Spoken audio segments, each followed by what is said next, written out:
Video में क्या है, इस वीडियो में जो है माइक्रो इकोनॉमिक करेंगे, मैक्रो इकोनॉमिक, ठीक है। जो उसकी नेक्स्ट पार्ट है बैंकिंग की, ठीक है। तो इसको करेंगे, तो शुरू करते हैं। This is Hrithik Pandey, you are watching commerce community, let's begin.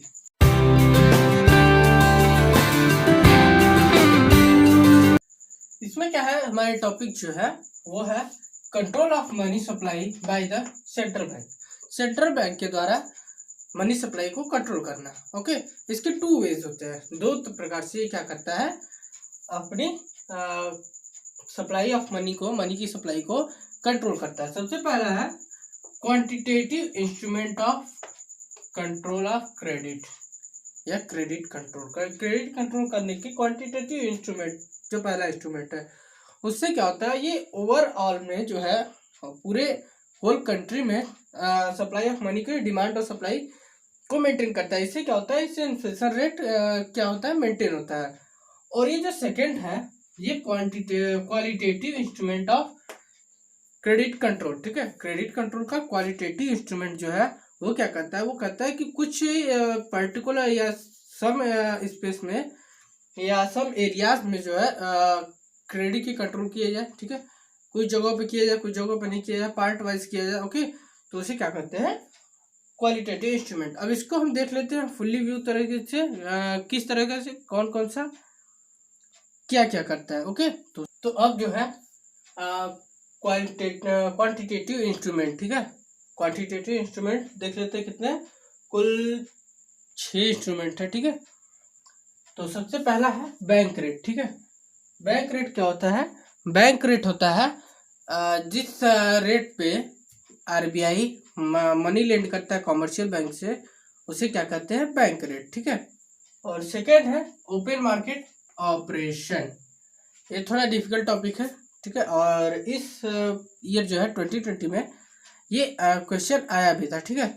तो सबसे पहली बात है, ये बाई और सेल करता है सिक्योरिटीज के साथ, जो ट्रेड करता है सिक्योरिटीज के साथ, गवर्नमेंट सिक्योरिटीज के साथ ओपन मार्केट में, तो उसे क्या कहते हैं, ओपन मार्केट ऑपरेशन। इसको थोड़ा अच्छे से पढ़ लीजिएगा, आपके बुक में सिंपली तरीके से दिया होगा, ठीक है।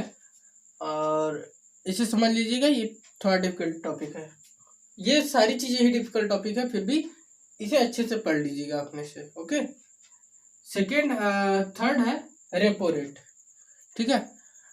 जब कॉमर्शियल बैंक को जो मनी की जरूरत होती है या लोन की जरूरत होती है, तो वो क्या करता है, आरबीआई से लोन लेता है, ठीक है। और जिस रेट में मनी दी जाती है कॉमर्शियल बैंक को, ठीक है, तो उसे क्या कहते हैं, रेपो रेट। इसका फुल फॉर्म होता है रीपर्चेज रेट। ओके,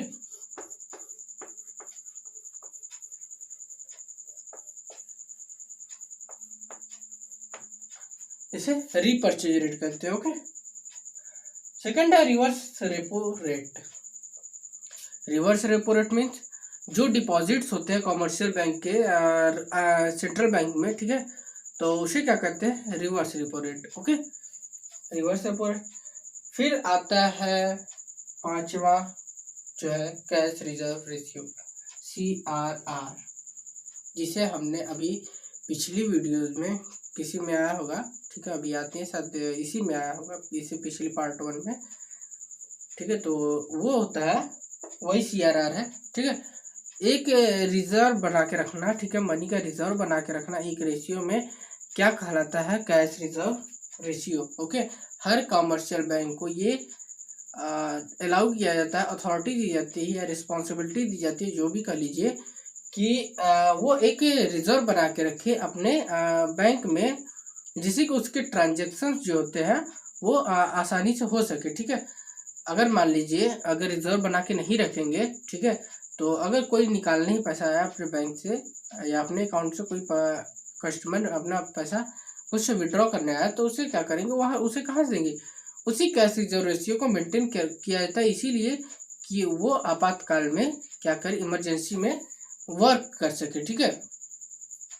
और लास्ट है स्टैट्यूटरी लिक्विडिटी रेशियो, ठीक है। तो ये क्या होता है, हर एक कॉमर्शियल बैंक को कहा जाता है, सेंट्रल बैंक कहती है कि वो एक एसेट्स का, फिक्स एसेट्स का क्या करे, एक रेशियो में मेंटेन करके रखे, हमेशा अपने पास रखे।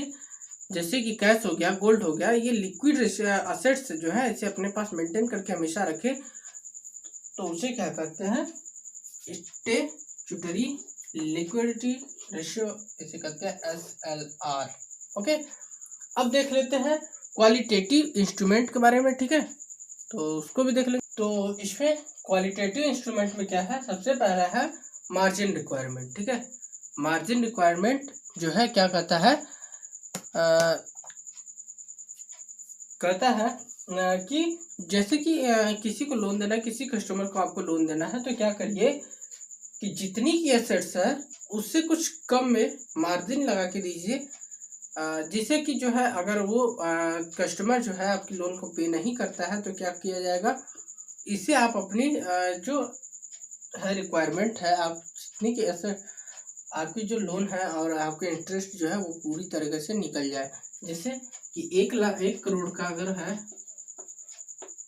प्रॉपर्टी, अगर इस पर 1 करोड़ दे देंगे तो वो क्या करेगा, वो आदमी वो आपको पैसा नहीं देगा, तो आपकी जो इंटरेस्ट है वो बेकार में चली जाएगी, आपको नहीं मिल पाएगी। तो इसके लिए अगर इसको इस 80 लाख का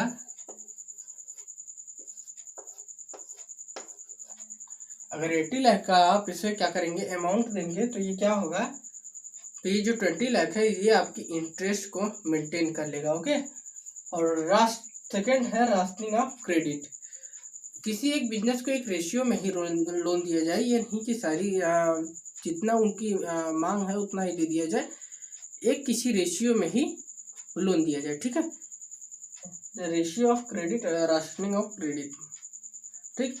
थर्ड है मोरल शासन। मोरल शासन मीन्स होता है कि किसी भी आदमी को अगर या कस्टमर को लोन देना है तो डिफ्लेशन अगर है तो लोन आप दे दीजिए, और अगर इन्फ्लेशन है तो उसे रिस्ट्रिक्ट कर दीजिए आप, ठीक है। तो रिस्ट्रिक्शन और छूट जो है ये दोनों चीज़ें देने के लिए क्या करते हैं, परमिशन और रिस्ट्रिक्शन दोनों देने के लिए क्या करेंगे, जिसमें दिया जाता है उसे क्या कहते हैं, मोरल शासन, ठीक है। इन्फ्लेशन में कब क्या करना है और डिफ्लेशन में क्या करना है, इसे क्या कहते हैं, मोरल शासन। ओके, आई होप आपको ये चैप्टर पूरा कंप्लीट हो चुका है अब, और आपको ये समझ में आया होगा, ठीक है। तब तक के लिए कम्युनिटी की तरफ से थैंक्स अ लॉट, जय हिंद।